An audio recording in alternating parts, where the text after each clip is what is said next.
Imagine a kingdom divided, torn between loyalty to a fallen king and the rise of a new leader. In the heart of this tension stands a man torn by his own loyalties, wrestling with choices that would alter the course of history. Abner, a trusted general of King Saul, had long been the pillar of Saul's house. But as the tides of leadership began to shift, Abner found himself at a crossroads. His decision to change sides from Saul's family to David was more than just a political move. It was a story of loyalty, betrayal, and the pursuit of a unified nation under God's chosen king. In this exploration of Abner's journey, we will uncover the deep conflicts that led him to betray Ishbosheth and ally with David. From his early days of loyalty to Saul, to the tension between the northern tribes and Judah, to his tragic death at the hands of Joab, Abner's story reveals the complexity of leadership and the cost of ambition. By understanding the choices Abner made, we gain insight into the delicate balance of power, faith, and unity. Join us as we walk through this gripping narrative, reflecting on the spiritual lessons hidden within Abner's life. As we explore his rise and fall, consider how his journey mirrors our own struggles with loyalty, trust, and the decisions we face in our faith. Abner, the son of Ner, was one of King Saul's most trusted men. From the beginning, he stood out as a skilled warrior and a dedicated leader. His loyalty to Saul was not just professional, it was deeply personal. As Saul's cousin, Abner was closely tied to the royal family and the kingdom's politics, making him a central figure in Israel's army. Throughout the many battles, he proved his worth time and again, always leading with courage and wisdom. During Saul's early reign, Abner served as the commander of Israel's army, playing a vital role in many of Israel's military victories. His firm and strategic leadership earned him the respect of the soldiers under his command. But Abner was more than just a soldier. He believed in Saul's kingship and supported the king's vision of a united Israel. This conviction kept him by Saul's side, even when times began to grow more challenging. As the years went on, the relationship between Saul and the young David began to deteriorate. David, who had initially won Saul's favor after defeating Goliath, was increasingly seen as a threat. Abner found himself in a difficult position. On one hand, he wanted to remain loyal to Saul. On the other hand, he recognized David's growing talent and leadership. Still, Abner stayed loyal to Saul, believing it was his duty to support Israel's anointed king. However, Abner's loyalty was constantly tested. Saul's decisions became more impulsive, and his actions were often driven by jealousy and fear. Abner, with his strong sense of duty, tried to maintain order, but the tension between Saul and David only grew. Despite his concerns, Abner remained faithful to his cousin, feeling that to betray Saul would be to betray Israel. Abner's confidence in Saul, however, began to waver. Even with his growing doubts, he held his position, believing that abandoning his post would only bring greater chaos. But internally, Abner started to question the direction the kingdom was headed. He saw the battles not just on the battlefield, but also in the hearts and minds of the men around him. Realizing that David's influence was becoming too powerful to ignore, this sense of doubt marked the beginning of a journey that would lead Abner to make one of the most controversial decisions of his life. The unwavering loyalty he once showed to Saul was beginning to crack under the pressure of fate and the choices of the men around him. As time passed, the tension between Saul's house and David escalated.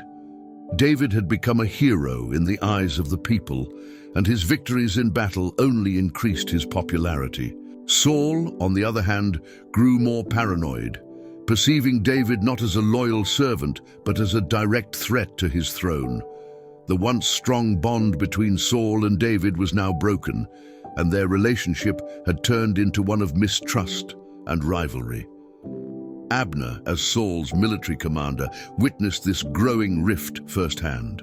He saw how Saul's jealousy of David consumed the king's thoughts, turning every interaction with David into a potential conflict. For Abner, this created an uncomfortable situation. He had always been loyal to Saul, but he couldn't deny David's success and the favor he found with both the people and God. Abner remained silent on the matter, torn between his duty to Saul and the undeniable fact that David was rising. The tension in the kingdom was palpable. Saul's erratic behavior became more frequent, and his orders were often driven by fear rather than strategy. Abner did his best to follow Saul's commands, but the strain was starting to show. The kingdom that had once been unified under Saul's leadership was beginning to fracture, with some secretly questioning whether David was the rightful king. Abner kept his thoughts to himself, yet he was aware that a shift was happening. David, though no longer in Saul's favor, continued to act with wisdom. He never openly defied Saul, but instead chose to flee when his life was threatened. This only deepened Saul's obsession as the king became consumed with hunting down David. Abner was tasked with leading the forces that pursued David, yet deep down he knew that this was not the way things should be. Instead of focusing on Israel's enemies, Saul's army was now chasing one of their own. For Abner, this created an internal conflict.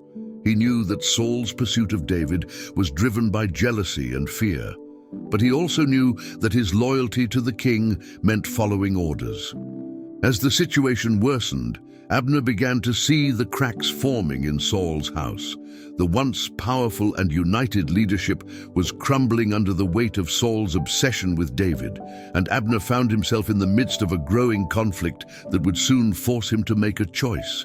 The kingdom was at a crossroads. The growing tension between Saul and David wasn't just about two men. It was about the future of Israel. Abner, ever loyal to Saul, was beginning to realize that the conflict would not end peacefully. Soon, he would have to decide whether to continue following a king who was losing control or to support the one who might be Israel's future. After Saul's death, Abner found himself in a position of influence, especially in the northern tribes of Israel. He had been instrumental in establishing Ishbosheth, Saul's son, as the king over Israel, while David ruled Judah. At first, Abner believed that this was the natural course for the kingdom. As Saul's right-hand man, his loyalty extended to the next in line. But as time went on, Abner's faith in Ishbosheth began to waver. Ishbosheth lacked the leadership qualities of his father. While Saul, despite his flaws, was a strong and decisive king, Ishbosheth was weak and easily influenced. Abner, as the commander of the army, found himself making most of the decisions, while the young king simply followed his lead. This began to frustrate Abner, as he realized that Ishbosheth was not the leader Israel needed. His initial loyalty to Saul's line was being tested by the incompetence he witnessed in Ishbosheth's reign. The breaking point came when Ishbosheth accused Abner of a personal offense involving Saul's concubine. This accusation, which was both unfounded and petty, enraged Abner. He had dedicated his life to serving Saul's house, and to be insulted in such a manner was more than he could tolerate. In that moment, Abner's disillusionment with Ishbosheth reached its peak. He no longer saw a future for Israel under Saul's son, and his loyalty to the family that he had served for so long was shattered. This confrontation with Ishbosheth was a turning point for Abner. For years, he had upheld the legacy of Saul's house, believing that it was his duty to do so. But now, he began to see the truth. Israel needed a strong leader, and Ishbosheth was not that leader. David, on the other hand, had proven himself time and again. Abner's mind began to shift toward the possibility of aligning himself with David, a move that would not only change the course of his life, but also the fate of the entire nation. In his heart, Abner knew that supporting Ishbosheth was no longer an option. His loyalty had been stretched to its limit, and the insult he had suffered pushed him to a place of no return. For the first time, Abner allowed himself to entertain the idea of switching sides. He began to see David not as an enemy, but as Israel's future king, a king who could unite the tribes and lead with strength and wisdom. This realization was not an easy one for Abner. Betraying Saul's house was a difficult decision, but the events with Ishbosheth had shown him that clinging to the past would only lead to more division and weakness in Israel. Now, Abner faced the task of deciding how to approach David and make his intentions known. If this message resonates with your heart, feel free to share your thoughts in the comments below. How has your faith helped you through moments of disillusionment? Or simply comment faith if you believe in trusting God's plan through uncertain times. Abner's decision to switch sides was not one he made lightly. After years of loyalty to Saul's house, he knew that this choice would be seen as a betrayal by many. But in his heart, Abner believed it was the right decision for the future of Israel. The final straw came after his confrontation with Ishbosheth. No longer willing to support a weak and unworthy leader, Abner began to plot his defection. The moment of betrayal came when Abner openly declared his intentions to Ishbosheth. He no longer hid his growing discontent and told the young king that he was finished with Saul's house. Abner made it clear that he would now work to unite Israel under David's rule. This was a bold move, and one that took both Ishbosheth and the entire northern kingdom by surprise. For Abner, this was a moment of liberation. He was no longer bound by a misplaced loyalty, but was now free to act in the best interests of Israel. Ishbosheth was stunned. He had relied heavily on Abner's leadership and counsel. Without Abner, his reign was vulnerable, and the young king knew that losing such a powerful figure would mean the downfall of his rule. But Ishbosheth's reaction was one of fear rather than strength. Instead of fighting to keep Abner on his side, he let the general walk away, too weak to challenge him or even offer a defense. This only confirmed Abner's belief that Ishbosheth was unfit to lead. Abner's betrayal was not just a personal decision, it was a political statement. His defection sent shockwaves throughout Israel. The man who had once been Saul's most trusted military leader was now aligning himself with David, the very man Saul had spent years trying to kill. This betrayal represented a seismic shift in the power dynamics of the kingdom. Abner's influence was significant, and his decision to support David signaled that the tide was turning in favor of David's claim to the throne. Abner knew that his betrayal would not be easily forgotten. Many of Saul's loyalists would see him as a traitor, and there would be consequences for his actions, but Abner was willing to take that risk. In his mind, the future of Israel was more important than his personal reputation. He believed that David was the true leader who could bring peace and unity to the nation, and Abner was prepared to do whatever it took to make that a reality. The moment Abner switched sides was one of both courage and controversy. He was stepping into uncharted territory, but he did so with a clear purpose: to see Israel united under a king who was strong, wise, and favored by God. It was a move that would change the course of history and seal Abner's legacy as both a great leader and a traitor in the eyes of some. Abner's decision to switch sides set the stage for a pivotal moment in Israel's history: a secret meeting with David. This was not an ordinary meeting. It was a high-stakes negotiation that could alter the future of the entire kingdom. Abner, now disillusioned with Ishbosheth, made the bold move of reaching out to David to discuss an alliance. David, who had been waiting for the right moment to unite all of Israel under his rule, was open to this meeting. The meeting took place in Hebron, a city that had become David's stronghold in Judah. Abner arrived with a mixture of apprehension and resolve, knowing that he was walking into the camp of the man who had once been his enemy. Yet, Abner was confident that his offer would be accepted.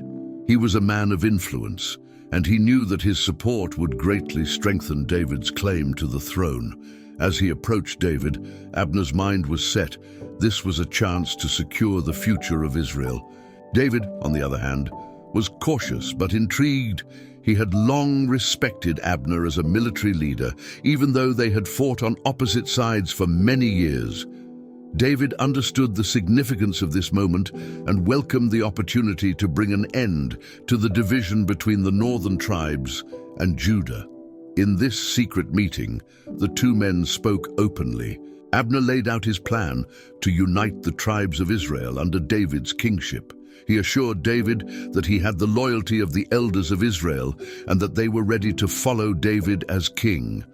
For David, this was a long-awaited opportunity. He had been anointed by God as king, yet his path to the throne had been fraught with obstacles.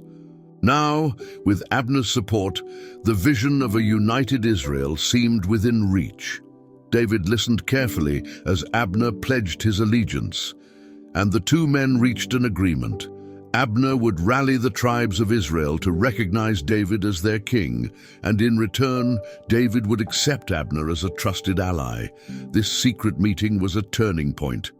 Abner's betrayal of Ishbosheth and his alliance with David marked the beginning of a new chapter for Israel. But it was also a fragile moment. Both men understood the risks involved, knowing that not everyone would support this sudden shift in loyalty. However, they shared a common goal: to unite Israel and bring peace to the divided kingdom. As the meeting concluded, Abner left with a renewed sense of purpose. He had made his decision, and now it was time to act. David, too, was hopeful, recognizing that this alliance could be the key to fulfilling his destiny as the king of a united Israel. The secret meeting between Abner and David was not just a political maneuver. It was a moment that would shape the course of Israel's future. After the secret meeting with David, Abner set out to fulfill his promise, to unite Israel under David's rule. Abner's influence in the northern tribes was undeniable. As Saul's former general, he had earned the trust and respect of many leaders in Israel. Now, with his allegiance shifted to David, Abner was determined to bring the northern tribes into agreement with David's kingship. Abner wasted no time. He began meeting with the elders of Israel, speaking directly to the leaders of the northern tribes. His message was clear: David was the rightful king, and it was time for Israel to unite under his leadership. Abner reminded them of David's victories, his wisdom, and the favor he had found with God. The elders, who had been growing increasingly disillusioned with Ishbosheth, listened to Abner's arguments with interest. They trusted Abner's judgment, and his offer of alliance with David began to gain momentum. For Abner, this was more than a political move. It was about the future of the nation. He knew that under David's leadership, Israel could become stronger and more united than it had ever been. The northern tribes had been loyal to Saul's house, but now they saw the cracks in Ishbosheth's reign. Abner's offer of alliance wasn't just an opportunity for peace. It was a chance for the tribes to rally behind a leader who could bring stability to the kingdom. David, meanwhile, was preparing for this alliance to take shape. He knew that Abner's influence would be crucial in winning over the northern tribes. While David's strength lay in his ability to lead and inspire, it was Abner's reputation as a military commander and statesman that would help secure the loyalty of those who had been hesitant to follow David. The partnership between David and Abner was a powerful combination, and both men understood that their success depended on mutual trust. The offer of alliance began to spread throughout Israel. Word of Abner's defection from Ishbosheth and his support for David reached the ears of many who had long been divided in their loyalties. Abner worked tirelessly to convince the leaders of Israel that David was the future. His efforts were not in vain. Slowly but surely, the tribes began to shift their allegiance from Ishbosheth to David, recognizing that this was the path forward for a united and prosperous Israel. Abner's offer of alliance was a pivotal moment in the unification of Israel. His willingness to set aside old loyalties for the greater good of the nation showed his commitment to the future of Israel. And with each conversation, each meeting with the elders, Abner moved closer to achieving his goal of bringing the entire kingdom under David's leadership. Abner's decision to switch sides and align with David did not come without consequences. Though his offer of alliance was gaining momentum, the betrayal of Ishbosheth was not easily forgotten by those still loyal to Saul's house. Abner's actions sent shockwaves through the northern tribes, and while many were beginning to support David, there were still those who saw Abner's defection as a deep betrayal. His decision to abandon Saul's legacy stirred feelings of anger and resentment, especially among the most loyal supporters of the fallen king. Among those most affected by Abner's betrayal was Joab, David's military commander. Joab had long harbored a personal vendetta against Abner. Their rivalry was rooted in a bloody encounter where Abner had killed Joab's brother, Asahel, during a battle between David's and Saul's forces. Though Abner's actions had been justified in the heat of war, Joab had never forgiven him. Now, with Abner positioning himself as an ally of David, Joab's resentment deepened. The consequences of Abner's betrayal were not just political, they were personal. Abner's betrayal also created a sense of unease within David's camp. While David saw the potential for uniting the kingdom through Abner's support, others were more skeptical. Could Abner truly be trusted after betraying the house of Saul?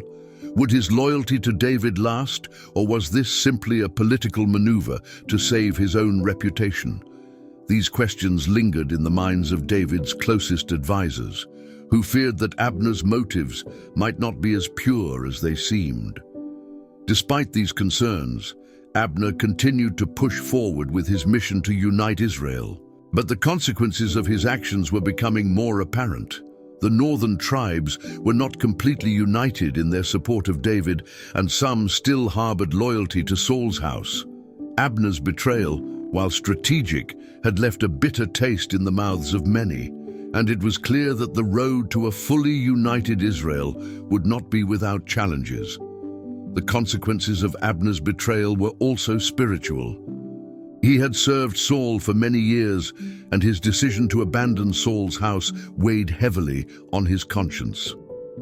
Though he believed that aligning with David was the right choice for Israel, there were moments when Abner questioned whether he had acted too hastily. The weight of his betrayal began to settle in, and he realized that his decision had set off a chain of events that could not be undone. Abner's choice to betray Ishbosheth and join forces with David had far-reaching consequences. It altered the political landscape of Israel and created tensions that would not easily be resolved. Though he believed in the cause of uniting Israel under David, Abner knew that his betrayal had cost him dearly, both in terms of personal relationships and his standing among the tribes of Israel. Joab's hatred for Abner had been simmering for a long time. The death of his brother Asahel during a battle between the forces of Saul and David had never left his heart. Although Abner had acted in self-defense when he struck down Asahel, Joab's sense of honor and family loyalty demanded retribution. Now, with Abner having switched sides and aligned himself with David, Joab saw an opportunity not only to settle an old score, but also to remove a potential rival. Joab's position as David's military commander gave him power and influence, but the arrival of Abner into David's camp posed a threat. Abner was not only a formidable warrior, but also a skilled politician. And Joab feared that Abner's newfound alliance with David could undermine his own standing. While David trusted Joab, the general's motives were not always aligned with the king's vision of unity. Joab viewed Abner as both an enemy and a competitor, and his desire for revenge clouded his judgment. When Joab learned that Abner had visited David to negotiate peace and unite Israel, his fury boiled over.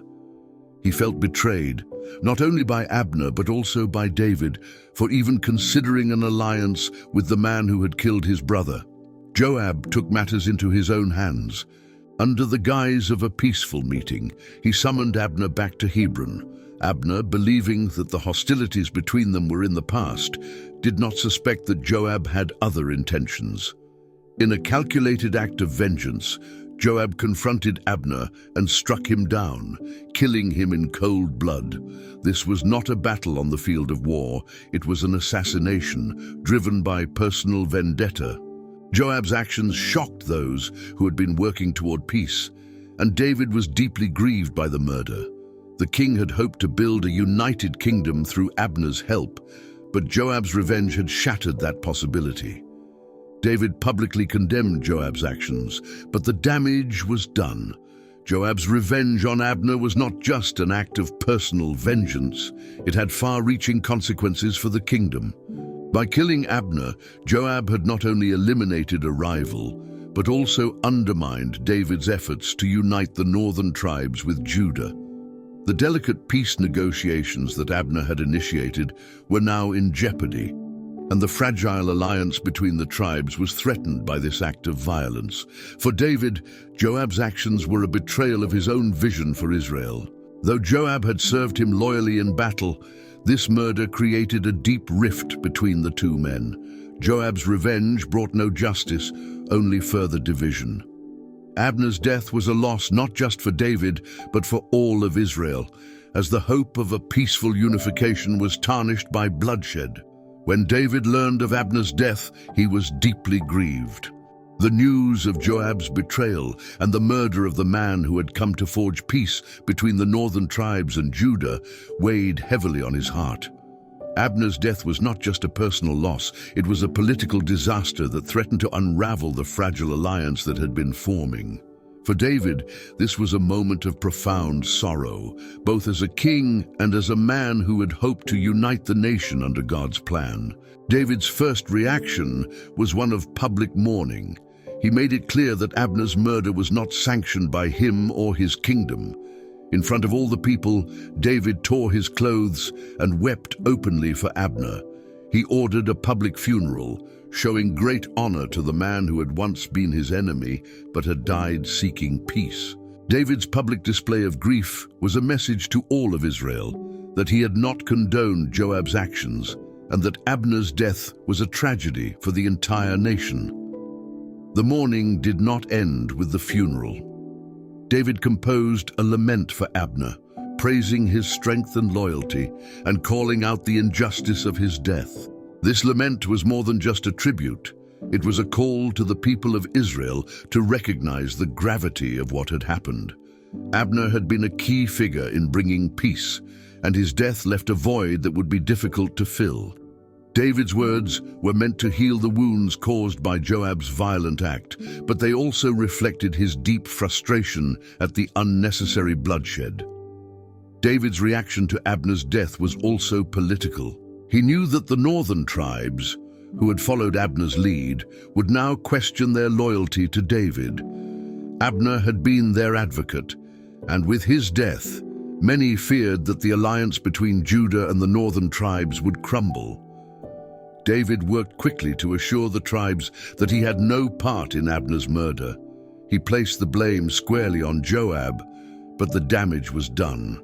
Trust was fragile, and David's hopes for a peaceful unification were now in jeopardy.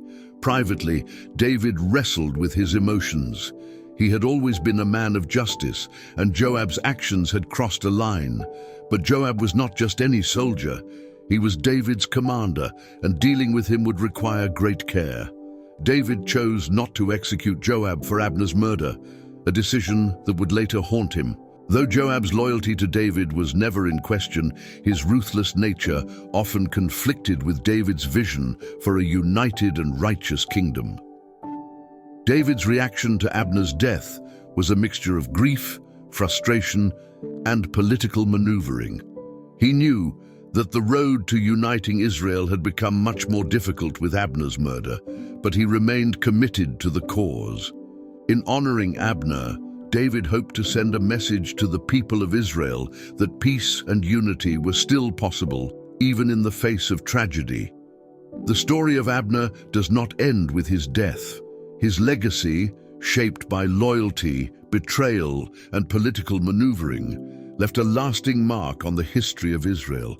Abner's decision to switch sides, his alliance with David, and his untimely death at the hands of Joab all contributed to the complex narrative of a man who was both a hero and a traitor, depending on who told the story. To some, Abner was a traitor who abandoned the house of Saul in its time of need.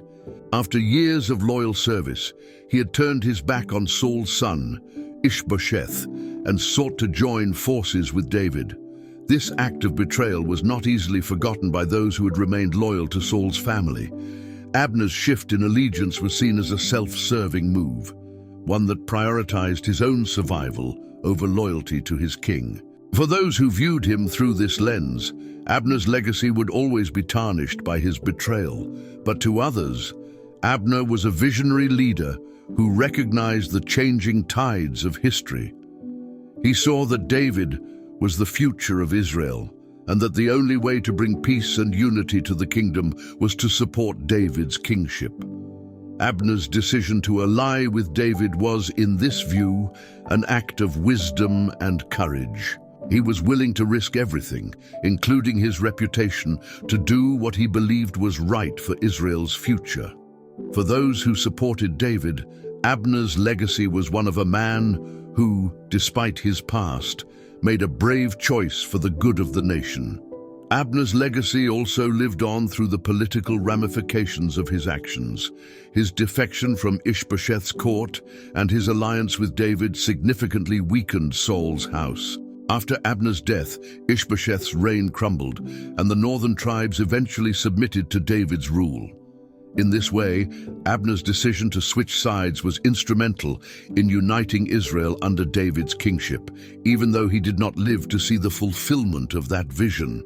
Abner's death at the hands of Joab was a tragic end to a complicated life. While Joab's revenge satisfied his personal desire for justice, it also robbed Israel of a key figure who could have helped bring about a peaceful transition of power. David's lament for Abner reflected not only his personal grief, but also the political loss of a man who could have played a crucial role in uniting the kingdom. In the end, Abner's legacy is one of contradictions. He was a man of loyalty and betrayal, a warrior and a statesman, a servant of Saul and an ally of David. His story is a reminder that the path to peace and unity is often fraught with difficult choices, and that even those who seem like traitors can play pivotal roles in the unfolding of God's plan. Abner's story is one of great complexity, filled with moments of loyalty, betrayal, and sacrifice. Though he began as a steadfast servant of Saul, his journey took a dramatic turn as he chose to shift his allegiance to David, Israel's future king. Abner's legacy serves as a reminder that the paths we choose in life are often filled with difficult decisions that shape not only our own destiny, but also the lives of those around us. His actions, for better or worse, played a critical role in the unification of Israel under David. As we reflect on Abner's life, we are reminded of the weight of loyalty and the challenges of leadership. Abner's choices reflect the internal struggle many of us face between holding on to the familiar and stepping into the unknown. Though he paid the ultimate price for his betrayal, Abner's actions helped pave the way for the peace and unity that Israel so desperately needed. In your own journey of faith, remember that even when faced with tough choices, God's plan is always at work. Like Abner, we may not always see the immediate results of our decisions, but we can trust that God is guiding us toward His greater purpose. Let us pray together. Heavenly Father, as we reflect on the life of Abner, help us to seek your guidance in our own decisions. Give us the strength to follow your path, even when it is difficult, and to trust in your plan for our lives. May we walk in faith, always seeking unity and peace in our relationships and our world. Amen. If this message has touched your heart, consider sharing it with those who need encouragement today. And don't forget to subscribe to our channel and turn on notifications so you won't miss more stories of faith and inspiration. Together, let's continue on this journey of faith and discovery.